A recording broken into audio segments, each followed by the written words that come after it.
You are about to see mutilated corpses, burning tank carcasses, and all out mayhem, brought to you by Frontline Fatalities.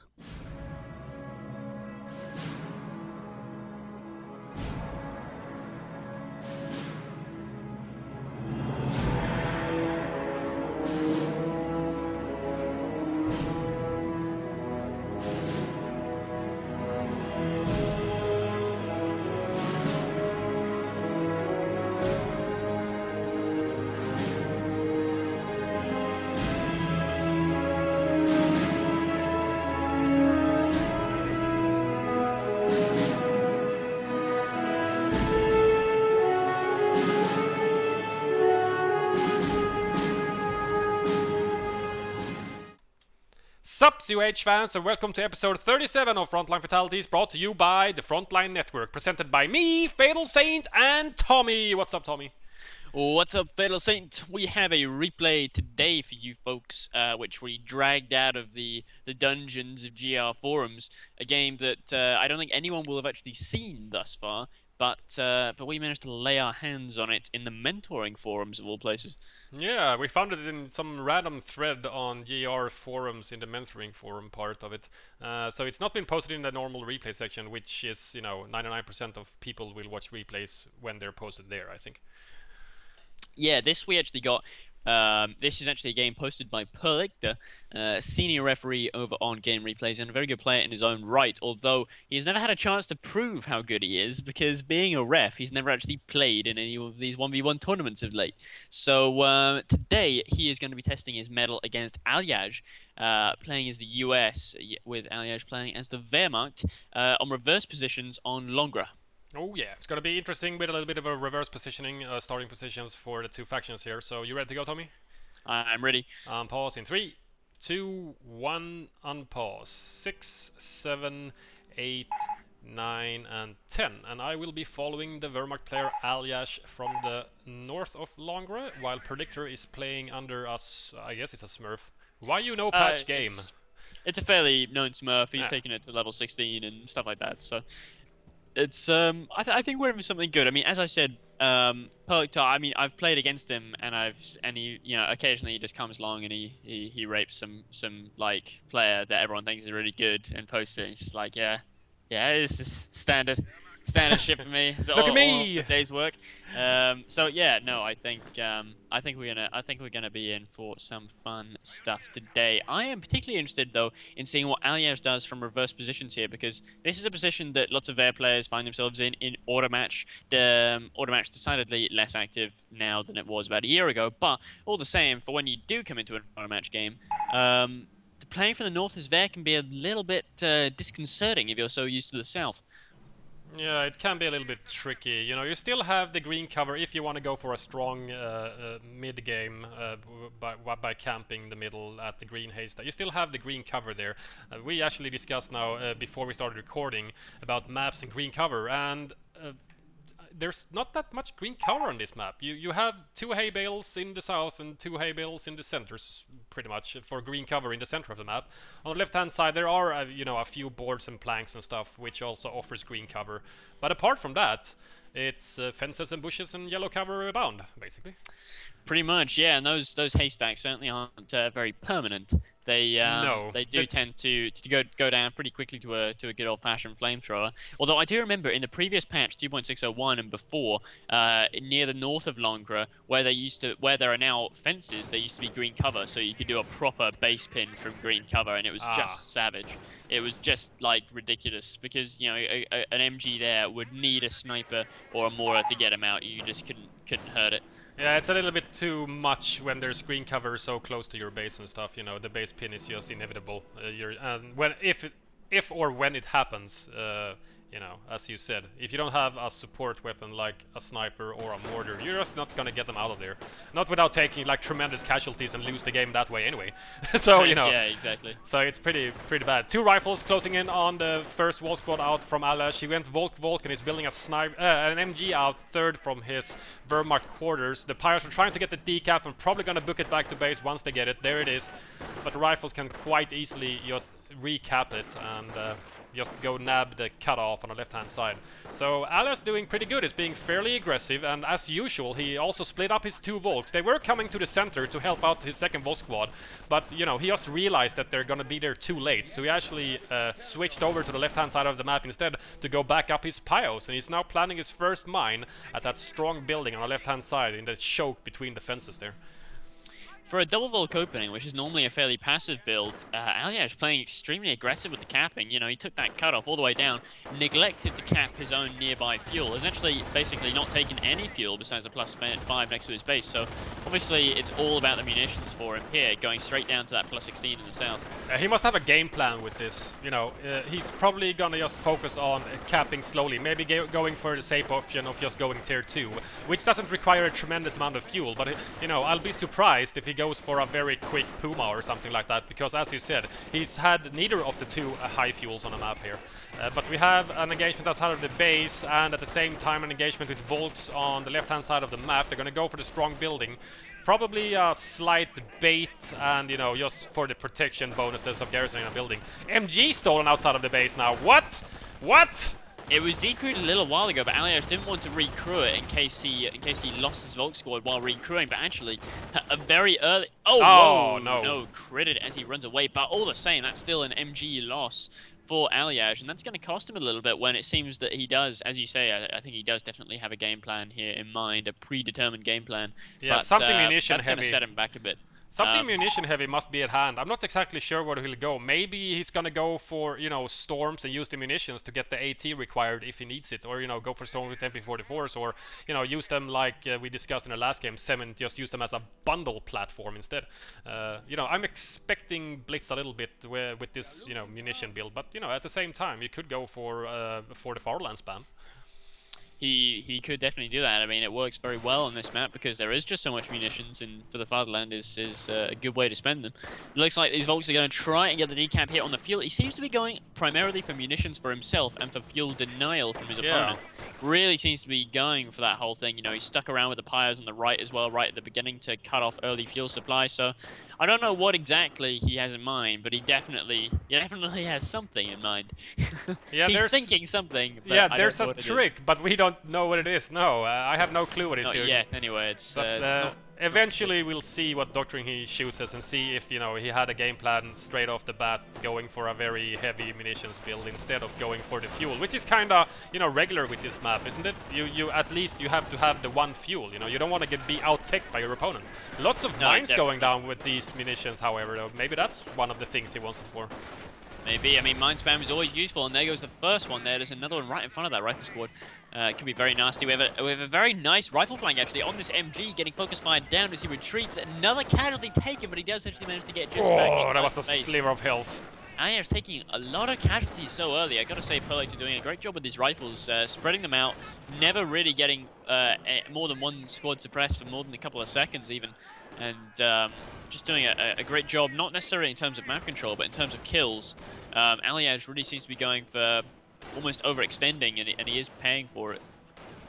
Yeah, he's taken quite a lot of casualties, and he lost his first MG. He has 2 additional MGs now, so he went double Volk, triple MG build, I think, which is, I guess, a little bit crazy, but at the same time, I can actually really see that working on longer if you try to go for, you know, a fairly aggressive cutoff move or something.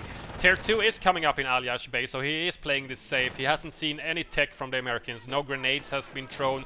Very nice flanking attempts and maneuvers from Purlictor, but nothing, you know, no fuel spent. So no bars, no grenades, no nothing. So I think he must be expecting, you know, there's going to be an M8, you know, quite soon. Somewhat soon, at least. He's been trying to play the fuel denial game, but at the same time, Purlictor has had the fuel on the right-hand side. He's getting it decapped over and over again, but he keeps reconnecting it.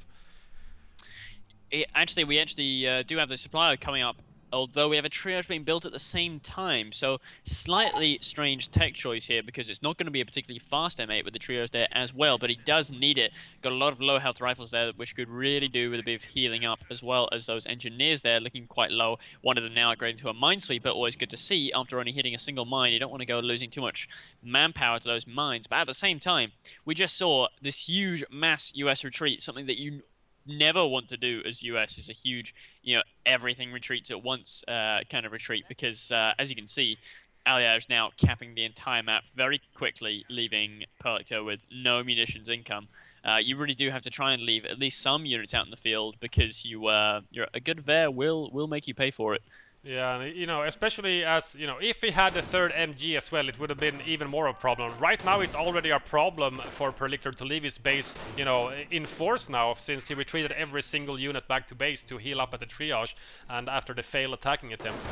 But, now Aljaz has very aggressively placed MGs. He's protecting the 60 munitions, the bolts capping the 60 munitions. He's going in for a nice flank, but the MG at the same time is very quickly packed up and moved away and retreated away. So, even though he did a very aggressive setup of his MGs, he now just got outflanked, because, as we said, every single unit came out of Purlictor's base at the same time. It's kind of hard to protect every flank at the same time. It's just not possible. Well, Aljaz is playing his Ver a little bit oddly here. He's trying to sort of hold everything at once. He's trying to simultaneously hold both the right and the left, so if your opponent does hit both sides at once, then it can be a problem. We actually just had a grenade there. We did have grenade tech just came in about 20 seconds ago.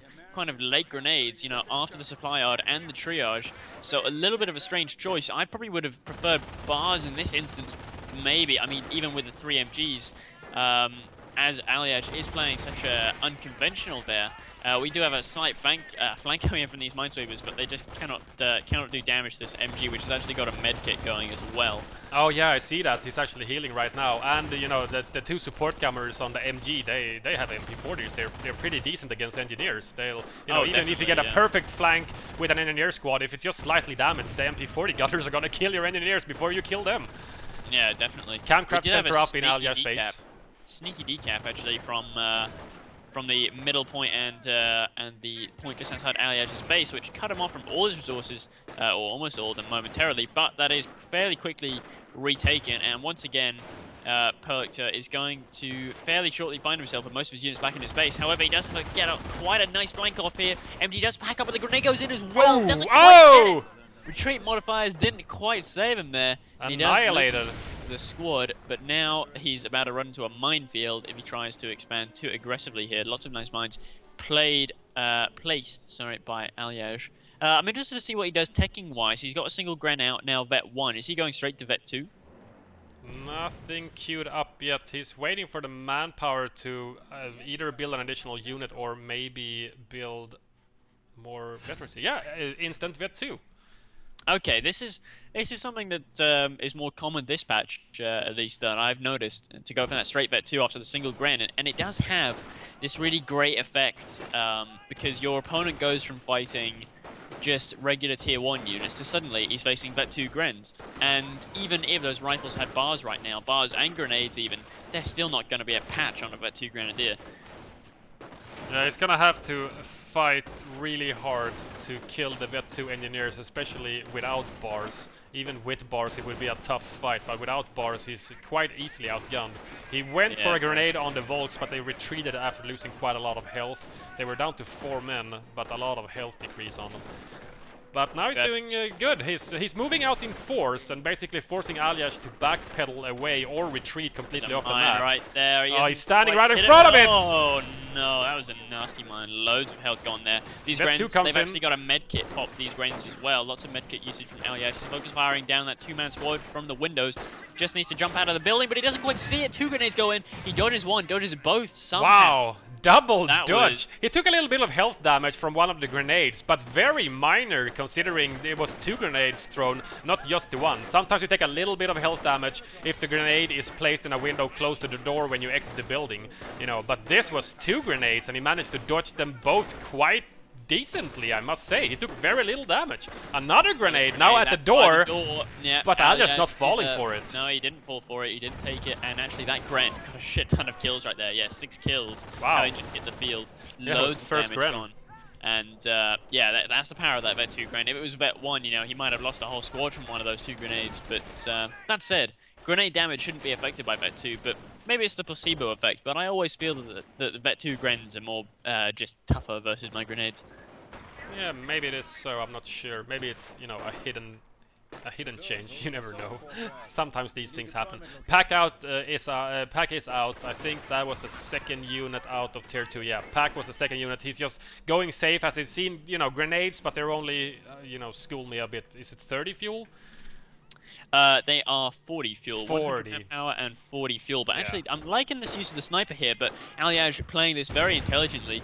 He sees the WSC tech, goes straight for the stew because he's got the pack. He knows that with grenades having recently just popped and now WSC, he knows that there is no chance of any kind of motor pool play, and he's right.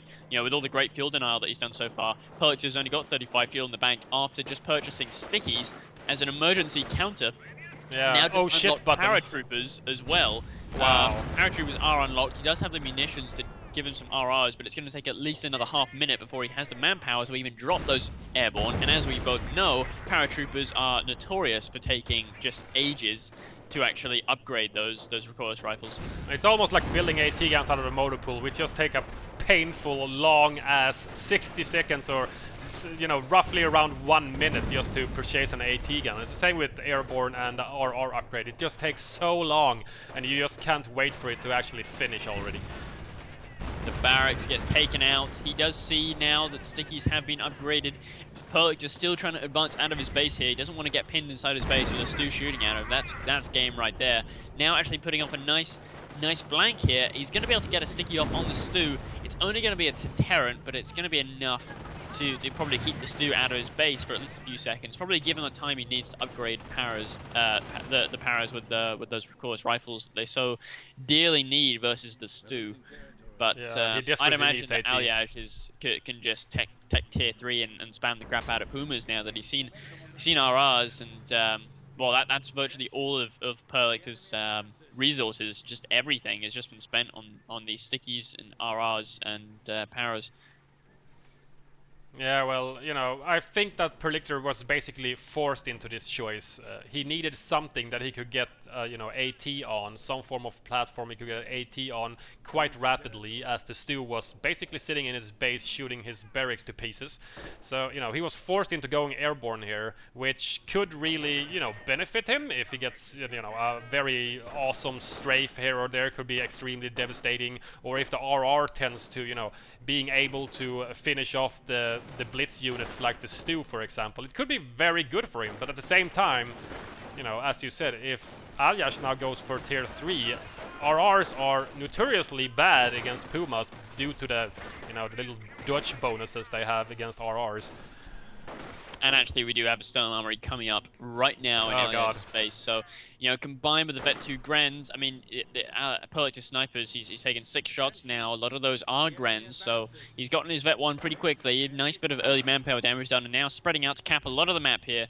The stew is busy getting repaired over here on the left-hand side. It is now back to full health, though, and Purlictor still no real proper hard counter to it. Just paras, which are going to keep it at bay, but they're not going to be able to actually get the killing blow. I'd be very surprised. Not if it's well microed, you know. If he can do a nice rifle flank and get a sticky on it and damage to the engine on it, maybe he won't be able to retreat quickly enough away, or, you know, drive away from the paras with the RRs. But apart from that, it's going to be quite easy for a player of Aljaz caliber to just stay away from the RRs, which he's doing right now. He's killing 2 guys in every shot, and they just can't get close enough.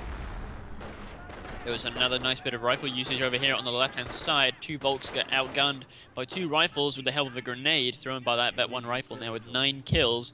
So they are stacking them up little by little. And actually, a lot of capping power being put down by Purlictor in the middle and on the right-hand side. Taking the cutoff from Purlictor, as well as taking back a good chunk of this right-hand side. Just has yet to retake that munitions point on the right-hand side. But the Stone Armory is up, and I can only imagine that is a Puma, and it is indeed a Puma. And that is going to be able to chase down and kill rifles and paratroopers with a vengeance. It's going to be very easy for that Puma to run around the field now. All he has to really be aware of is, you know, not getting caught in a bad situation against the RRs, because they can hit, they do hit. It's just not that reliable, you know, as it is against a stew or a stug, where the RRs will hit 90%, 99% of the time or something. But, you know, a Puma can dodge it sometimes, and unless he gets, you know, hits a mine or gets sticky, the Puma is pretty good against the RR airborne. Nice sticky, nice rifle flank. He lured Stu out to the far left-hand side with one rifle. Here comes the RRs to follow up. Oh, this could be pretty dangerous actually. There's only 2 pyros coming near. That's not Puma enough. is still on his way, and he's going to take a little bit of time to get there. He's probably going to lose that Stu actually here. Yeah, it's due getting to a sticky nice again. bit of sticky usage, and there we go. Does get taken out by the rifle squad. It was on a surprising amount of health actually. I'm surprised it didn't just get 5% bug or something. Yeah, just a destroyed engine maybe, or a main gun for example, but apparently that was enough to kill the Stu. But yeah, that was a nice win for Purlictor. He really needed that. You know, the only vehicle left on the field from Aljaz right now is the Puma, which is still a bit of a problem, but at the same time the Stu can just dish out the damage so quickly, as can stationary Puma sometimes, but it's, you know, quite a bit crit based, and you need a little bit of luck here and there, and you can really polish off a, you know, a complete engineer squad with one burst if your Puma is stationary. But you know, the Stu can just demolish almost a full rifle squad in one really, you know, one bullseye hit is all you really need, and they just demolishes everything.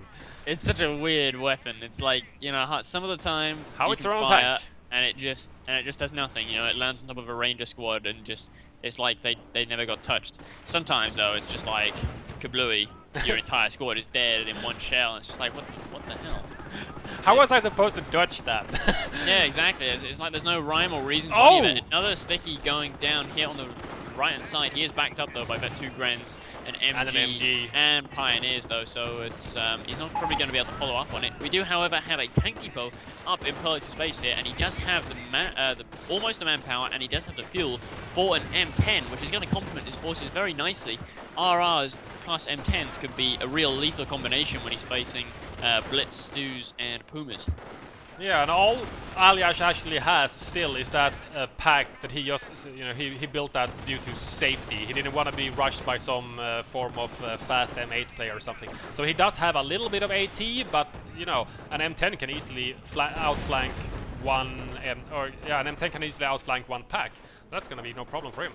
That was a spectacular Goliath explosion there on the right-hand side. Oh, you caught that. That's really good. I heard explosion, but I never... He ran into a mine there. Oh, what a waste. Oh, well. Yeah, indeed. He tried to take an often mined path here over on the right-hand side. Never a good plan if you're sending something not very resilient to mines down there. But anyway, we do have that M10 has actually started building. It's about half the way built here. One pack plus Fausts will probably be enough, but it will probably force, you know, the threat of more of them will definitely force either a second pack or just another Stug or something like that. A Stug or a Shrek on his Grenadier squad, for example. But I think he wants to keep his Grenadier squad vanilla for now. You know, if he gets forced to get a Shrek, he's gonna get a Shrek. There's no problem with that, and there's nothing wrong with doing that. But at the same time, he does have tier 3 up, so he could get, you know, a pack backed up by a Stug. That's gonna be enough. Yeah, definitely. Unless the train starts assembling. Are really putting in the hurt in a big way here. Puma is now coming in. Whoa! Oh, wow, whoa, crits! Doing a lot of damage there. Is a mine, which he is going to hit on that Vet 1 Puma. Damaged engine, 50% health. Sniper also Vet 2 now. So it is racking up the Vets slowly but surely. Popping Grens. 13 and here's kills. the M10 here. This could actually be the end of this Puma here, as the pack is so far away.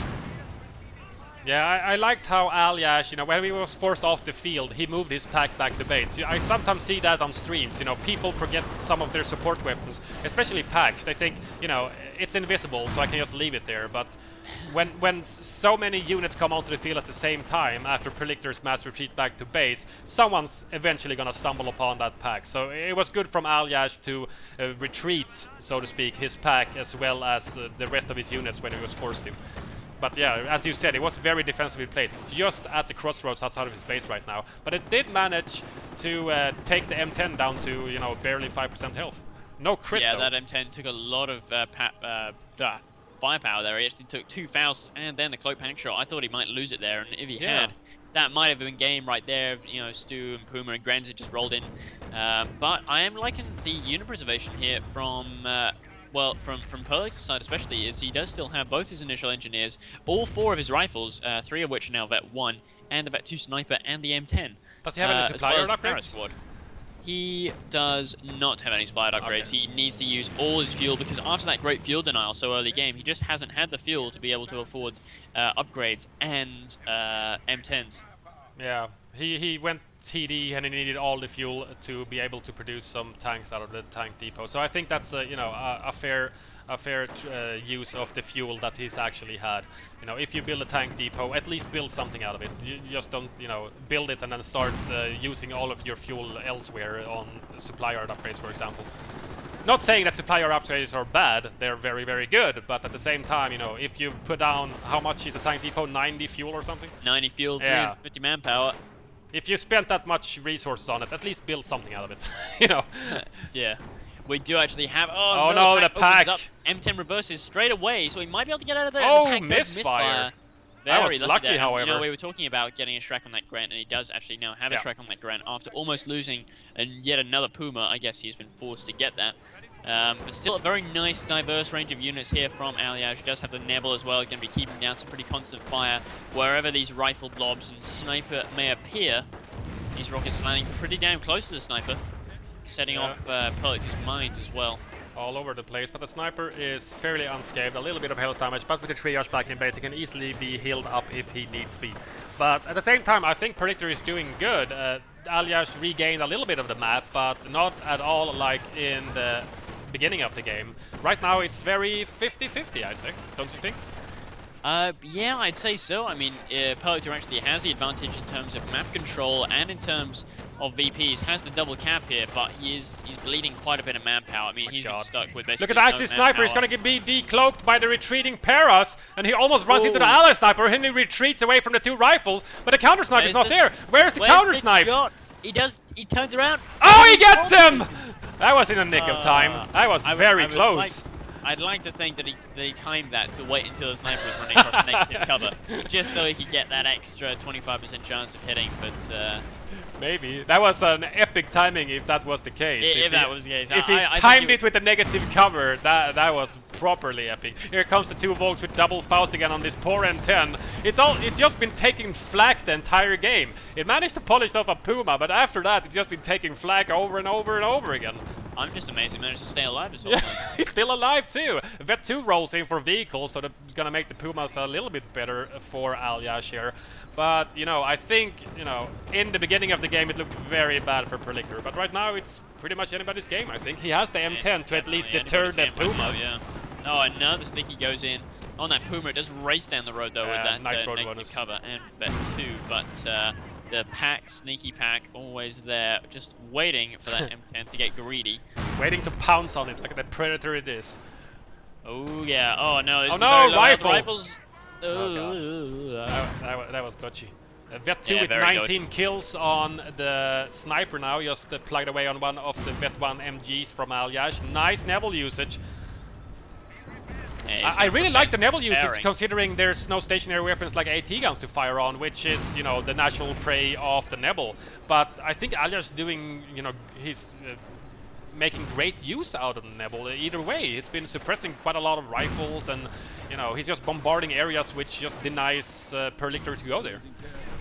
Yeah, another Faust. Using it to just sort of prevent the repairing of these M10s right now. And actually, oh no, one of the M10s does go down here on the left-hand side, taken out by a sneaky Grand, snuck around the side of the building and took him out even after sitting in his own Nebel fire for a few seconds.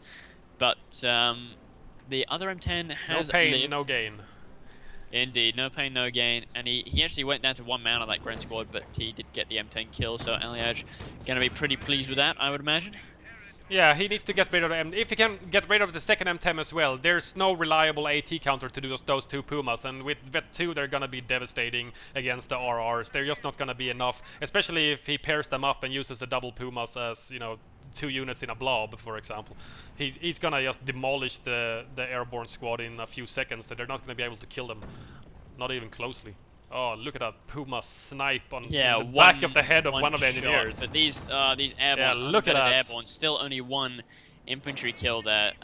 That's the bonus of going for that fairly early Vet 2 here. Yeah, but at the same time, the rifles has gotten, the Puma kill and, a bunch of Vet 2 infantry kills, and especially the sniper. The sniper is what's really laying in the hurt on on Aljaz right now, especially on his Grens. He needs the Grens on the field. One pack is not enough against 2 M10s. There's only one remaining right now, but before he really needed those Shreks, and then the sniper kind of denies that sometimes. But there is an Axis counter-snipe opportunity. There it is! Very nice. Purlictor got a little bit greedy there. He took 2 shots in a row. I could tell that was going to be a counter-snipe right there because you could just feel it. Aljaz was ready. He was ready with the first one, just wasn't quite quick enough. He was about half a second too late. But that time, he was definitely ready. I like how Purlictor is destroying his own M10 carcass with the other M10 to deny Aljaz from salvaging it. That was pretty cool. Oh, very nice. You know, you usually see people destroying wrecks of PE vehicles because of the Merge Tiger, but I very rarely see it used versus Wehrmacht due to denying salvaging on it. Lots of burn damage from this level. The RRs are basically laying in it. They're sitting in the fire, forces a retreat. Again, I mean, you said earlier that nice Nibble usage, only 5 kills, but he's forcing a lot of retreats. He's actually taken the US player entirely off the right-hand side, now going to allow Aljaz to move up and take some more territory. Got some very defensively placed mines as well, just in case. I think he might be, I get the impression he's waiting for some kind of 10 M10 Zerg, but I think he might be disappointed. Yeah, maybe. But, you know, it's always good to lay down some mines. He's got Manpower Blitz unlocked as well, so he went for the stew and then he went on the right-hand side of the Blitz tree instead of unlocking the Tiger. I'm not sure if that's a good idea or not, as he's spending all of the munitions on mines generally and some heavy upgrades for his Grens, the Shrek and so on. But at the same time, I don't see anything bad with it. Now he can just wait. He's got a 43 munitions income. He just wait for it and then Blitz Manpower the crap out of Purlictor. He's playing. The Aljaz is playing this a lot like players play Volk MG Sniper, but with Terror, he's sort of. I mean, I know he didn't do.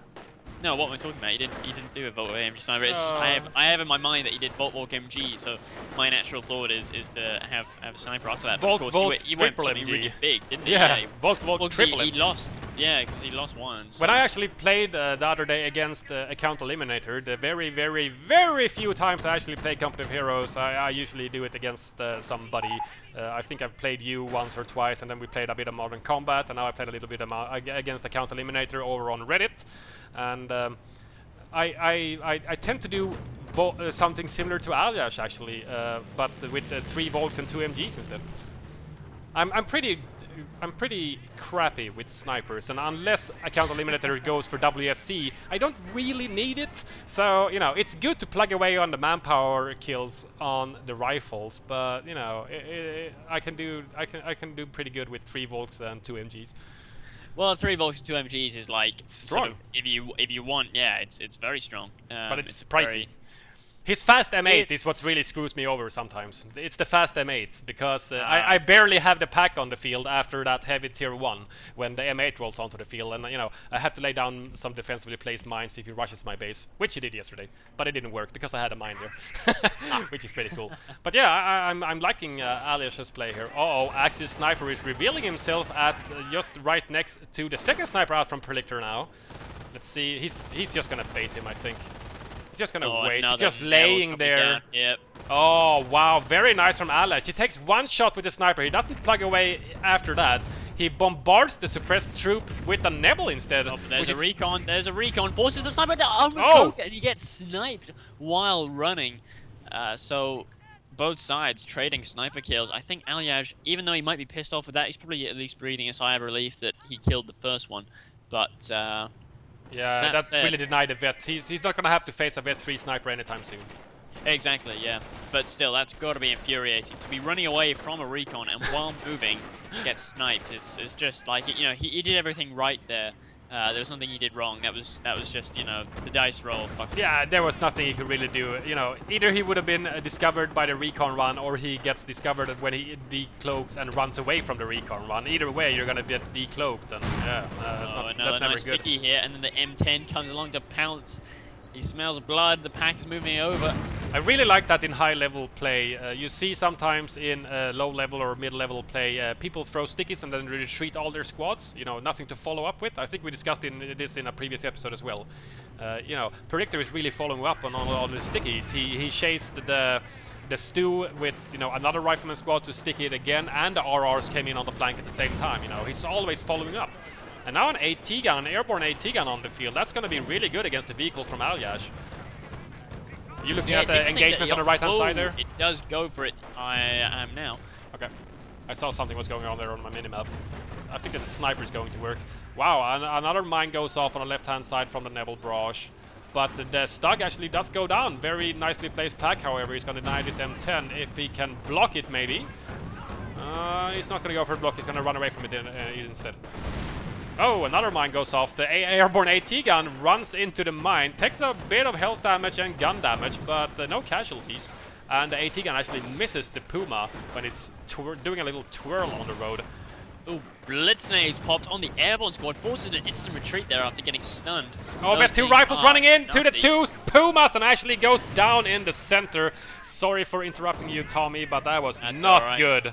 That was not good at all. Rifle is worth it because that is not good. Oh no, whoa, we have Panzer Command out now from Aljaz. Oh yeah. I love it. Every time we see Aljaz, I swear, he always goes all tears. Oh god, it's a Panther. See, it's that kind of synergy with all the units working together. You know, he's got a little bit of everything, but it's just so hard to counter because it means, you know, Purlictor just doesn't. It means he has to keep on teching. You know, you can never play Aljaz and sort of think, oh, it's okay. You know, I'll just fight him with nothing but, you know, X unit and Y unit. You need a little bit of everything because now that he's adding a Panther to the mix, you know, one AT gun probably not going to be enough. You know, maybe, and you know, those RRs are just getting fucked up, you know, left, right, and center. They're not really doing much. They were a nice little early deterrent for the Stu, just to keep him out of his base. But aside from that, yeah, the Puma is what's really hurting Purlictor right now, I think. Nice strafe, goes in, destroys a friendly mine, kills a bunch of Volts and one of the Pioneers. But apart from that, nothing else got killed. And here is the Panther now on the field, out from Aljaz. It has no vet so far. No, vet 1 actually. So he's gotten vet 1 across the board, vet 2 vehicles and vet 2 infantry. I like, you know, I guess Aljaz is under the impression that more vet is better, not more units. Oh, AP rounds on a 30 cal. He was using AP rounds on the Puma. That's why the Puma went down. I thought maybe an RR got him or something, but I wasn't really paying 100% attention. I just saw it dying to something random. No, it only kicked in on the second Puma, the one that just got away. Ah, okay. The one that just got away with 20 kills now, actually. But here comes the Panther. He just walks right past that AT gun.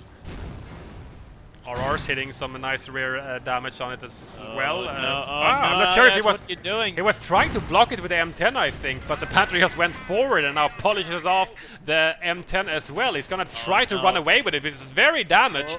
The RRs could catch up with it with fire up, but he needs to get on the road. Oh, the road has a mine on it and it goes out of control. That was not a long-lived Puma.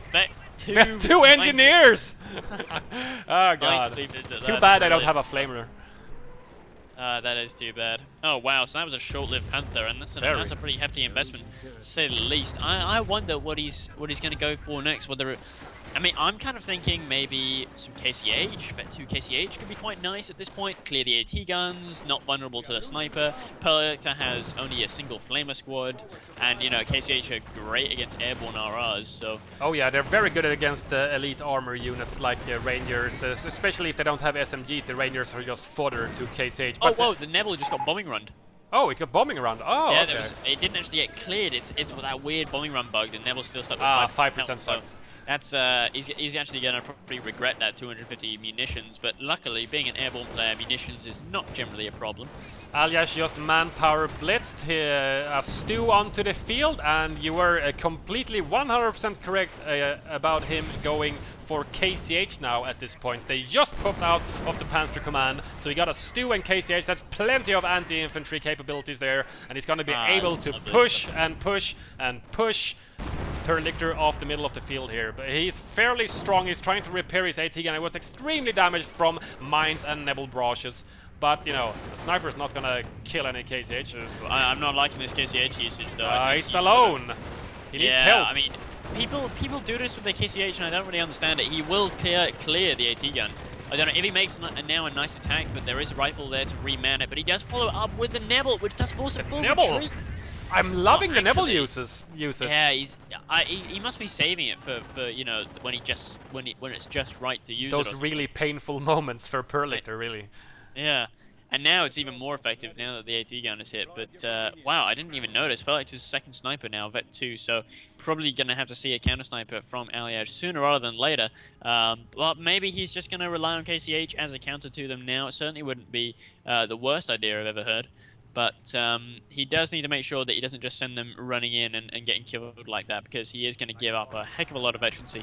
Yeah, and they're so expensive to reinforce. You know, it's a good thing that snipers can't kill them in one shot. So, you know, because they're, I think there's something ridiculously high, like 60 manpower per guy. Obviously, you know, you'll only have to reinforce 2 guys out of the 3-man squad. But at the same time, 60 manpower, that's very expensive. Especially if you run them in unsupported as you did before, taking 2 very quick casualties just to clear the AT gun. Which was, you know, in retrospect, still a fairly okay choice. He could have done it in a better way, I think, by using more backup. But apart from that, you know, they did their job. Yeah, definitely. They needed to do something, and they did. Flamers, but only a single Flamer squad, as said. So you know, that Stu could easily one-shot those Flamers. It's a 2-shot. Firing, from max range there. Oh! My God, 4 money kills shot. Sometimes that does happen. This is nice. This is much better use of KCH. Oh no, the RRs garrison themselves in the building. There's a bombing run coming in though. Here comes a bombing run, forced to retreat from the KCH, and he does get a money shot right on the KCH. Wow! It doesn't cause very much casualties at all. No, not really. But that was very cool. Nice tornado on the Volks. They're easily microed away, however, and that's going to force the airborne squad to run away as they had no carbines to fight those Volks anymore when the squad is so low on men. But, you know, Nebel usage, really cool. I gotta say that bombing run was, you know, that was brilliant. I loved that. I thought that was going to be the death of 2 KCH squads, but I think he just hit the retreat button just in the nick of time. Yeah. And it was very close. Actually, I'm liking this. Barracks just came up purely to upgrade bars on now the 3 rifles, because obviously 1 did go down, but he does have a Vet 1 rifle, another Vet 1 rifle. One of them has 13 kills, so it's going to be very close to Vet 2. Oh yeah, that's very close. And then he has the Vet 2 rifle, so as soon as he pops bars, those guys are actually going to become pretty damn good at killing KCH. You know, 1-on-1, they might still lose to the KCH, but definitely... yeah, but if you outnumber them a little bit, if he gets 3 bar squads against the 2 KCH and focus fires down 1 KCH squad, easily, the second KCH squad is just going to be forced to retreat, because otherwise they'll just, you know, they'll get the same fate as the first KCH squad by being mowed down by triple bars. Oh, another mine goes off on the Puma now. 24 kills. I'm loving it. He's managed to keep that thing alive for such a long time now. He really has stacked up kills in a good way. We actually have a Nebel got repaired. Yeah, I saw that now. Back to full health by these double Pio team. It's very good. I like the repairing of the AT gun from Purlictor. It's something that players sometimes forget to do, repairing the weapons themselves. You know, they go back to the triage, heal up the men real quick and then run away. But yeah, here's the bar upgrade, but at the same time that Stu is posing a bit of a problem. The Puma is also there. It is damaged from the mine explosion, however. The RRs are coming in. They're trying to hit the Puma. They get 1 hit, 1 miss. And here comes the bar follow-up. He's gonna be able to stick it on more, and he's gonna be able to outgun the Volks, but the Stu is still there in the center to lay down the hurt on the American infantry. At the same time, KCH on the left-hand side, and some flamers and bars. They are forced off, however, as... nice KCH flank. And now they're Vet 3 as well, so these guys are going to be even tougher to kill, especially for the sniper. Those guys now, I mean, imagine KCH, but better, and now with an extra 20% health, it's just, you know, madness. How the hell do you kill them? Vet 3 Grant as well. He only got the single Grand squad, which is interesting because, you know, really...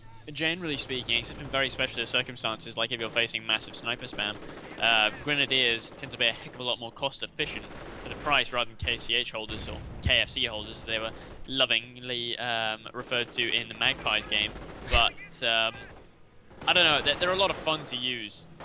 You can definitely say that. They're great. They're awesome. They are a heck of a lot more fun to use than boring old Grenadiers, but you probably will be able to accomplish anything that you want to do with a KCH squad with a Gren, probably cheaper, but nonetheless, they do have their uses. Especially when, you know, 30 cals are on the field. We do have the 30 cal being used. Got dropped by a supply drop, and obviously against the snipers, it doesn't want to bleed too much with Vet 3 Grens, give away a Vet 3 sniper or anything scary like that. Yes, especially against Vet 3 Grens and Storms and the like. If the sniper just starts plugging away at them, he's gonna hit Vet 3 very, very quickly. You know, Vet 3 sniper is just gonna be a pain in the ass to chase down, and then he's gonna be forced to build a counter sniper because that's only really the reliable way of killing a sniper, let alone just surging it or something, or doing like an amazing flank coming in from behind in the fog of war killing it. But apart from that, you're not going to kill a vet 3 sniper very easily. Not with just plain infantry, and especially not with Grens. I guess these KCH can chase them down. Grens can, shoot at them from afar. It's not going to be very reliable. Wow, lots of explosions and the Stu and the Nebel. AT gun dropped. Another AT gun. Yep. I gave one of those rifles a 6 out of 10 for his acrobatics there. He did do a pretty spectacular flip when he got blasted by the Stu. Oh, there's one of those 2 shots that basically do nothing. He did weapon damage to the crew, but no damage to the crew itself. The guy is holding the MG in the hand. How is he not getting damaged if the MG itself gets damaged? I'm not exactly sure how that works, but okay. We had a nice Puma usage over here on the left-hand side. Volk and Puma working in combination here with KCH flank as well. Yeah, you take a look at that Puma there. Another goes in though on the Stu. It's very low health, and it does take it down, giving a Vet 3 rifle to Purlictor, who has now actually gotten, in the space of the last few minutes, probably with the use of those lovely supply upgrades, has actually got himself, or with the use of supply drops, sorry, he has gotten himself both supply upgrades, so no wonder those guys just hit Vet 3. Yeah, they got Stu. It's the same squad that killed the first Stu on the field from Aljaz as well. He's got 2 tank kills now and 14 infantry they're kills. Stu veterans. They are no longer afraid of the Stu. They're just Stu. Yeah, we've killed 2 of them already. I'm not sure if they're completely unafraid of it. Wow, another Stu goes down to the RRs, netting them some veterancy. That's very nice. You very rarely see, things like Airborne and Rangers get a lot of veterancy. So maybe, this is one of those games where the RRs will maybe kill a lot of tanks, Stus and Pumas. We did have a manpower blitz purchased before to get that second Stu on the field, and he's just waiting for the cooldown now, which is almost as massive as the V1 cooldown, isn't it? Which cooldown is that? Manpower blitz. It is a long cooldown, yeah, because obviously it would be quite abusable if you could use a lot of it, given it is definitely one of the more powerful abilities. Yeah, in the game. You get manpower look at in these the Vet change. 3 bars. Oh, here come Vet 3 KCH versus Vet 3 bars, the ultimate battle. But they're 2 against 1. And 2 other Vet 1 rifles joining in. That's too much for the KCH. That's way too much. The Tiger is on the field from Aljaz. That's what he bought with the manpower blitz, not the second Stu. I apologize, I saw wrong. Second Stu was actually on the field from a long before. That's why it probably died to only 2 RR shots. It must have been damaged from before. That'd be why. And again, nice Neville usage. We might clear the MG. He does clear the MG. He does, yeah. I think I'm going to have to go and use more Nevils, I think, in future. Neville usage can be very tricky. There's a delay, there's a very distinct sound. Most player will, retreat, reposition, or just run away from it, or they just keep charging and your Neville lands behind them. But it's very good from Aljaz's point of view to use them on like suppressed units. Like the MG gets a little blob suppressed and then bombard them on top of their heads with the Neville. Yeah, exactly. Good. Now he's actually going to prevent the cap here on the plus 16 munitions over here on the left-hand side. Forces taking casualties somewhere. Oh no, it was another rifle. I think it was the Vet 3 rifle. I saw it as a VP. It was the Vet 3 rifle. Oh god, no. Yeah, they were capping the VP. I looked at them. I saw 1 Puma. I looked away on a Nebel barrage, and then they were dead. That's what happens when Puma goes stationary. Yeah, it's just that's why you don't fuck grape-tastic. Like, oh god, that's horrible. 33 kills on the Pumas, and now RR's in the middle getting chased down by KCH here, taking a lot of damage. Whoa, a lot of damage. They do manage to get behind the hedge, though. They are going to survive. Sniper without support. No. What? What? Well, that was an insane crit. I mean, however, actually, you do have to bear in mind, MP44s only take a 25% hit to their accuracy while moving. Yeah, that's true. Compared that is to, true. But at the same time, he was almost full health, I think. Just one bullet, like, BOP! Yeah, it was that. I mean, that was insane. But it really does reduce Purlictor's army quite dramatically. Yeah. He really needed that anti-infantry. I mean, he needs everything right now. He needs anti-tank, he needs anti-infantry. Now the Tiger's here as well, so he's going to be forced to diversify even further. He's just got too much of everything right now. These 2 Nevils. He's got Grens, Shrek, he's got Pax. Yeah, there's nothing that Aljaz can't handle with ease at this point. And Aljaz's Neville uses is really stopping Purlictor from doing any form of the 35 kill. Puma. Oh no, Puma goes down to the newly built M10 from Purlictor. Instantly salvaged. Like, we're sorry you had to die, man, but you know what? It was worth it if we can afford another manpower blitz. That's true, the cooldown is actually down on the manpower blitz and he could afford it, but I don't even know if Aljaz needs it with all the rifle losses. Oh, the friendly M10, wow! I was gonna say, yeah, wow. No! Vet 2 sweepers go down. Oh, that's sad.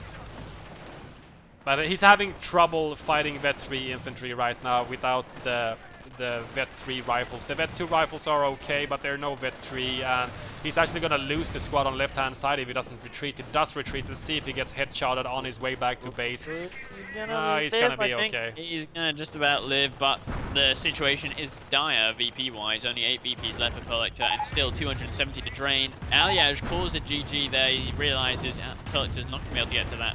Yeah, there's an MG protecting the middle VP, and he can't go past all those forces to nab the VP out of sight of Aljaz's base. Was that the RR squad? Yeah. No, there's one guy. Oh, the Tiger almost kills his own Pio.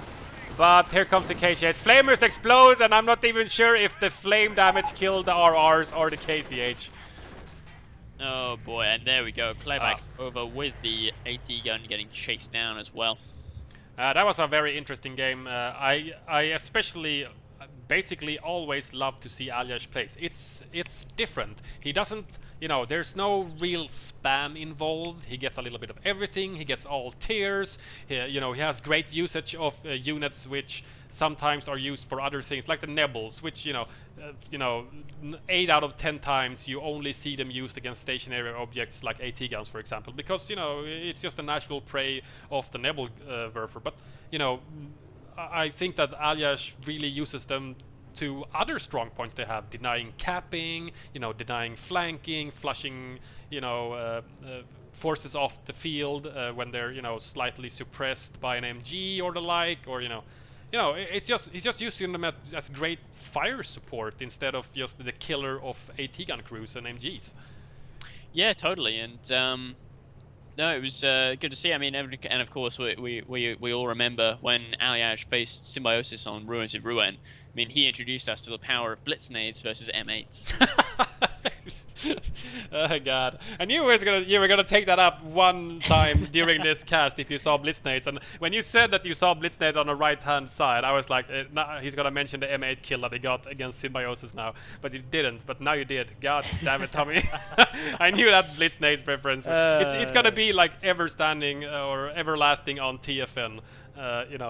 Blitznades that killed the M8. Blitz, if you're really in dire straits and even if you misclick the Faust over Blitznades, no problem, it's still gonna kill the M8.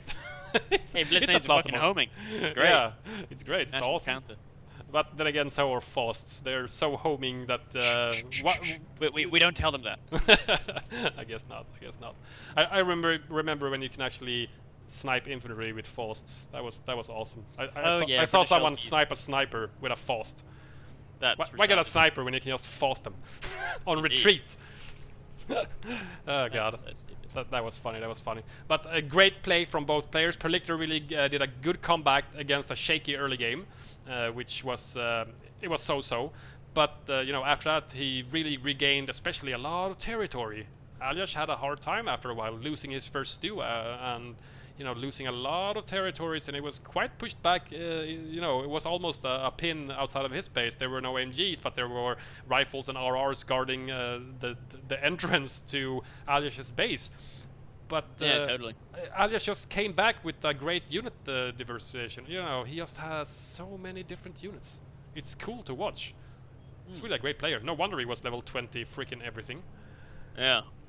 That was very, very good. Nice game, both from Aljaz and Purlictor. Thanks everybody for watching. Thanks for joining me as always, Tommy. And don't forget to subscribe and comment. And also head over to twitch.tv/the Frontline Network. And follow that channel, because all future live content is going to be hosted on that very channel. And sometimes you might even get lucky and see Tommy playing his top Ver play over there, and American play as well. Woohoo! Woohoo! So see you guys for next episode. Yep, see you guys.